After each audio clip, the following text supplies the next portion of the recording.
This is what I do now. It's not as glamorous as I used to be, but it's an honest day's labor, you know? At least I get to be outside and I work hard. Did I walk away? Yeah, I walked away. You know, I thought I had accomplished everything a man could accomplish with his hands. I wanted to be champion. Maybe I wanted to be champion a little too much.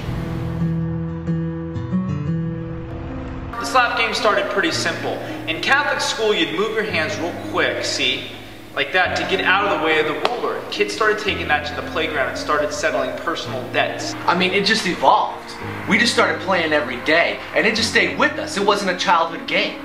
We played in junior high, we played in high school, we played in junior college. Hell, after a day down at the factory, we would all meet up at the pub and we'd just start playing some slap hands. Like the rock, paper, scissors, it was used to settle bar arguments, who would sit shotgun and different stuff like that. Then it happened. The big one hit. Here is Bob Costas. And the other shoe has finally dropped in the ongoing baseball wars. The remainder of the regular season and the entire postseason, playoffs and World Series have officially been canceled. And we're in 1994, baseball strike happens, we're all out of a job. The rug got pulled out from under us. Then the powers that be put slap boxing on where baseball was supposed to be, and bango, we have a new sport. It was the first time that you didn't have to be a jock. You didn't have to be a big, strong athlete to win. Pretty soon this game is spreading. I mean, nobody else knows what to do. There's no baseball on TV, so everybody's just playing slap hands. We're sitting here with baseball. It's been on for 100 years. You have your Babe Ruths, your Mark McGuire's. There's history there. Slap hands had nobody. Nobody. Until Reggie Redhead Jackson came on and blew the frickin' roof off the game. Bam! It's like he's on Wheaties boxes, he's on Sports Center. All of a sudden he's getting invited to the White House. You think professional athletes train a lot? Nobody trained like Reggie. I trained rigorously. There wasn't a day that didn't go by that I wasn't trying to move my hands away from something.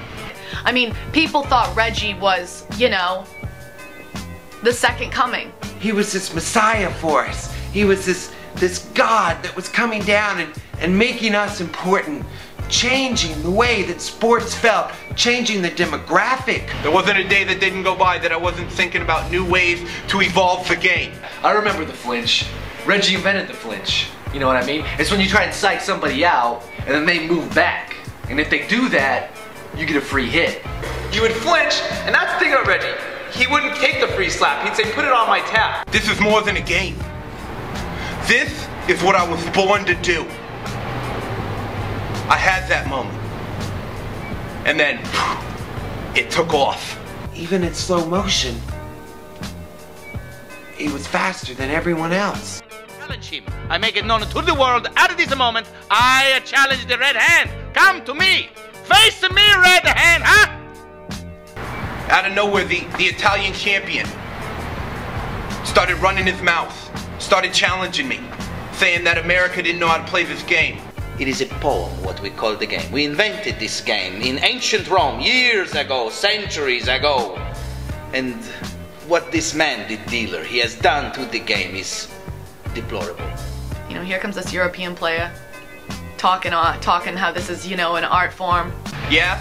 Well, he may have been Michelangelo, but I was Da Vinci.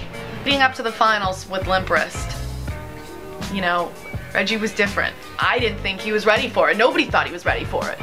The kid was scared. Reggie's hands were fast, but it's hard to fight gravity. I can only imagine what that stress and that pressure was like to be the best. I agreed to fight him one-on-one. I didn't know if I was ready. No one had ever seen him play. He could have been better than me. You think a Ferrari's cool? No. Let me tell you about the last scene of this epic story. It was like World War III. It was us against them, you know? And our hero was Reggie. He symbolized everything that was great about America. It was Drago versus Rocky. I knew it was going to be that big. Reggie's up by 1 point. It was sudden death. We're on the edges of our seat. Then Reggie does something nobody expected. In that moment, I knew I had to change it up. I had to psych him out. So I called for a blindfold. Which wasn't against regulation, because frankly, there really wasn't any. This was the Wild West here. I knew everything about him. I had seen him. I had traveled with him. I knew every play. But I'll tell you what, I never saw that coming. I see him with the blindfold on. I challenge him. Physically, I challenge him. He doesn't move. I laugh. I look to the crowd. I laugh with the crowd. The crowd is with me. The crowd is mine! So that little Italian goes big. He gets real cocky because he figures this thing's in the bag. That big dumb Guido, he didn't stand a chance. The Italian's limp wrist turned a straight rigor mortis, and he went down like the Leaning Tower of Pisa. I heard him hit the ground, the ref grabbed my wrist, and he raised it, and I was the champion. The crowd erupts. It's pure pandemonium. You'd think it was football in Latin America somewhere. I mean, the way people were gonna riot. It was the most beautiful, defining moment in sports history ever. But for some reason, Reggie just wasn't the same afterwards. It was like he couldn't handle it. After the game, there was nowhere left for him to go. That was the last time anybody ever saw Reggie play. After this fateful day, I demand a rematch, of course. I am European champion of all slap hand. He no show up. Not only that, he disappear. He no find anywhere in the world. Who this guy, the Bobby Fischer of slap hand? Huh? Reggie Red Hands was on every paper across America and Europe. Bam! Instant superstar. And then he was gone. People were asking too much of me, you know? They wanted me to touch the kids. They wanted to heal the limbs and the sicknesses. These hands were made to slap other dudes' hands. The game without Reggie, it stood no chance against baseball. One summer,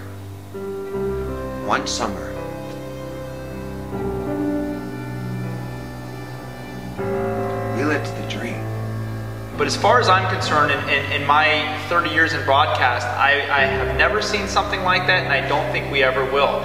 But now, I use my hands to build things, not to hurt people. And I'm proud of that. People wonder, do I still got it?